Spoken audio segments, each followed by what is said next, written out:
A few years ago, I found myself again single and navigating the dating world, which is always an interesting place to be, right?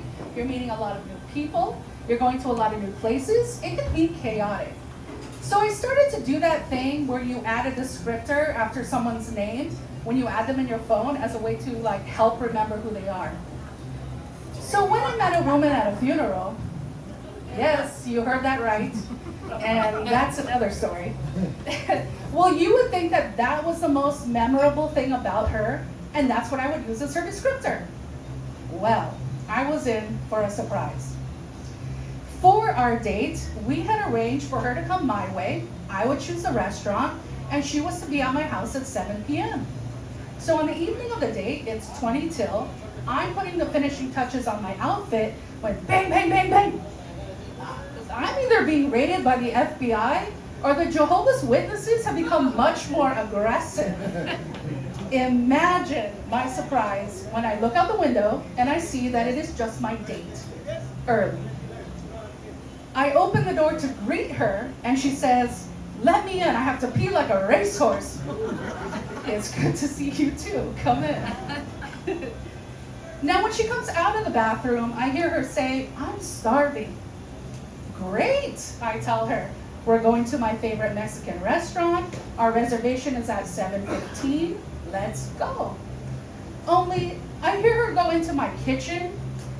So then I go into the kitchen and I find this woman standing in front of my open refrigerator holding rolled up turkey sandwich meat in one hand and an open jar of salsa in the other, and she is about to dip the turkey straight into the salsa.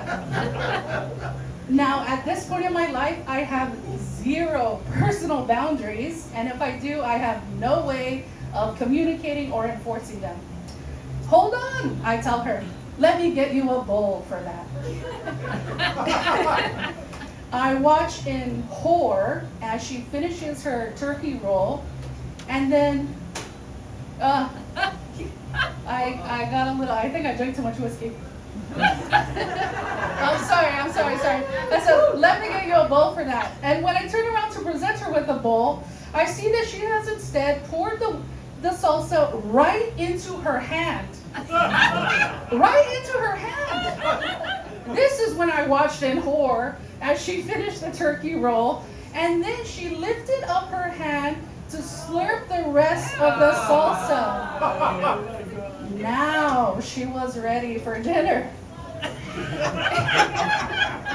As we sit down at the restaurant, they serve us chips and salsa, and she of course helps herself, and she takes a chip and she takes a bite, and then she goes in for the dreaded double dip. And as she's dipping, she looks at me and she says, "You don't mind if I double dip, do you?" Again, no boundaries. "No," I tell her, "do whatever you want." Well, we proceed to order our food, and as the entrees are placed on the table in front of us, she immediately looks at the waiter and she says, "I'll take a to-go box, please." I'm thinking, wait a minute. Up to this point, this woman has helped herself to my refrigerator. She has drank salsa out of her hand, and she has double dipped at the table. I'm so curious as to what I could have done that was causing her to want to end the date early. But, as I always say, don't question a good thing. "Are you ready to get out of here?" I ask. "Should I get the check?" "No," she tells me. "This is part of her diet plan, and it's portion control. She's going to box up half of the food to take home for later, and she eats only the remaining half here at the restaurant." Great. Well, she eats the rest of the food on the plate, and then she starts to eye my plate. And I'm thinking, no, she couldn't. She wouldn't. Sure enough, she reaches out for a chip, helps herself right to the rice on my plate, scooping the chip in with one hand and using her other hand to push more rice on it before taking a big old bite. Boundaries. I push my plate closer and offer her more rice.